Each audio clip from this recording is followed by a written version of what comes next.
আমাদের অনুষ্ঠানের অতিথি শ্রদ্ধেয় শ্রীযুত রবীন্দ্রনাথ ভট্টাচার্য।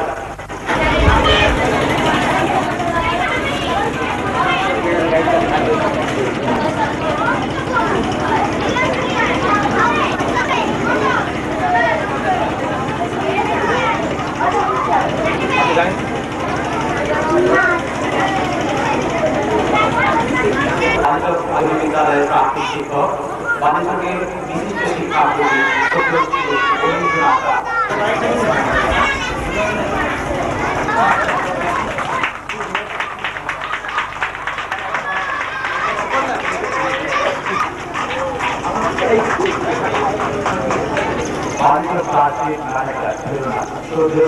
নিরঞ্জন প্রধান আমাদের মাঝে উপস্থিত হয়েছেন। ওনাকে আনন্দ কান্দুল ওনাকে ফটো দিয়ে কঠিন পালন করছেন।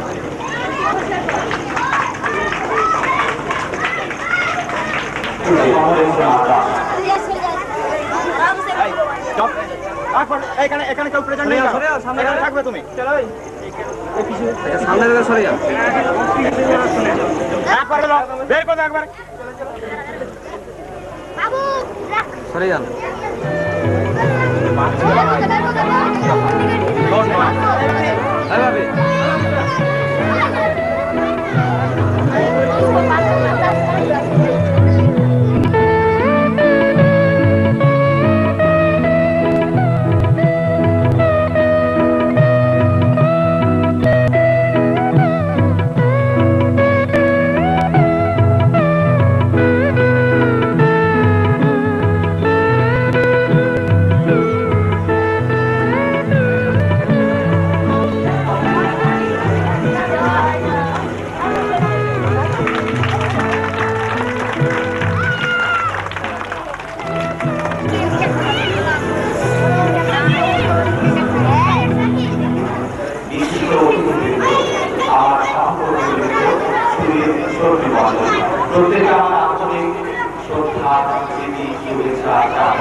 বর্তমান বিশ্বে সমস্যার সমাধান বা প্রতিনিধানের উপায় নির্ধারণ করতে গিয়ে বলেছেন, মানুষ যদি সত্যিকারের মানুষ হয় তাহলে আমাদের দেশের সমস্যা থাকে না, যা আমাদের তাপস নগরের কর্মসূচি বিবেকানন্দ একটা মানুষকে সত্যিকারের মানুষ হতে হয় তাহলে তাকে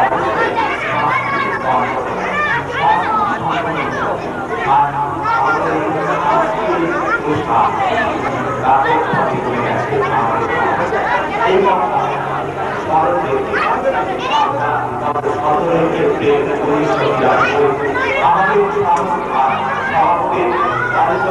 আমাদের শিক্ষা ও সংস্কৃতি জগতে মানুষের বাড়িতে নিয়ে চলেছিলাম, যাতে করে বাড়ি থেকে একটা সাংস্কৃতিক প্রবাহ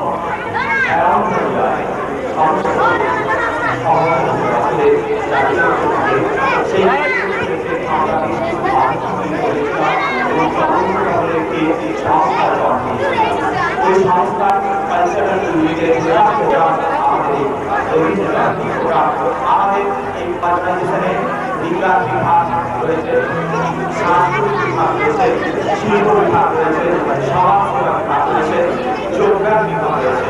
আপনারা নিশ্চয়ই আমার অনুমান করতে পারছেন আমাদের একটা বিবেক ভারত রয়েছে, যাতে করে বাণিজ্যকে একটা সাংস্কৃতিক বাতাবরণ আমরা গড়ে তুলতে পারি। এই বিভাগের উদ্দেশ্য হল আমাদের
বিশেষ অতিথি এবং সুস্থ সাংস্কৃতিক সম্পন্ন বা মনোভাবাপন্ন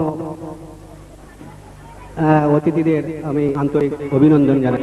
বসি আমার কবিতা খানি কৌতূহল ভরে, এ আহ্বান যেন কোন বৈদিক ঋষির কণ্ঠে উচ্চারিত উদাত্ত সামগীতি। জীবেম শরদশতম রক্ষেম শরদশতম শ্রীণুম শরদশতম।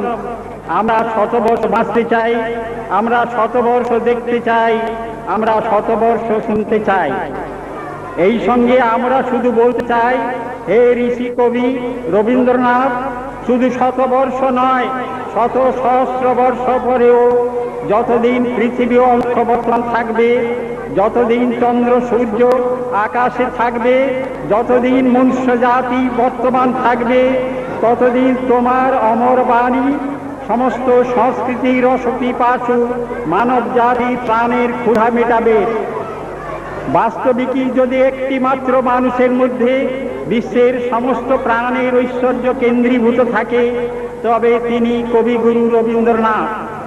তাই তিনি কেবল বাঙালির কবি নন, ভারতের কবি নন, তিনি বিশ্বের প্রাণের কবি, বিশ্ব মানবতার প্রতীক।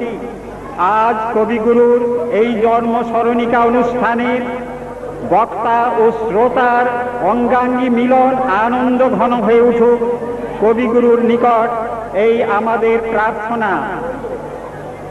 আমাদের সাহিত্য রসশাস্ত্রে বলেছে, বক্তা শ্রোতা চ যত্রাস্তে রমন্তি তত্র সম্পদা। যেখানে বক্তা ও শ্রোতার মিলন ঘটে সেখানেই সমস্ত সম্পদের সমাবেশ ঘটে। রবীন্দ্রনাথ বলেছেন, একাকী গায়কের নহে তো গান, শুনিতে হবে দুইজনে, একজন গাবে ছাড়িয়া গলা আর একজন গাবে মনে। সহৃদয় সত্রীমণ্ডলীর নিকট আবেদন, আমাদের অনুষ্ঠানের সমস্ত শিল্পী, একেবারে কচি কাঁচা কিশোর কিশোরী, তরুণ তরুণী, এরা সকলেই আপনাদের আদরের সন্তান। সুতরাং এদের সমস্ত ত্রুটি বিচ্যুতি আপনারা ক্ষমা সুন্দর চোখে মার্জনা করে দেবেন। পরিশেষে সকলে মঙ্গল কামনা করে আমার বক্তব্য শেষ করছি। শিবাস্তে সন্তু পন্থানঃ। আপনাদের সকলের পথ মঙ্গলময় হোক। জয় হিন্দ। পরিসমাপ্তি ঘটল। এরপর আমরা একের পর এক রবীন্দ্রসঙ্গীত, নৃত্য, কবিতা আবৃত্তি, আমাদের অনুষ্ঠানের বিশেষ আকর্ষণ নৃত্যনাট্য শ্যামা, রবীন্দ্রনাথের রচিত কৌতুক নাটিকা খ্যাতির বিড়ম্বনা এবং নাটক মুকুট আপনাদের সামনে একের পর এক উপস্থাপিত করব। আমাদের এইখানেই পরিসমাপ্তি।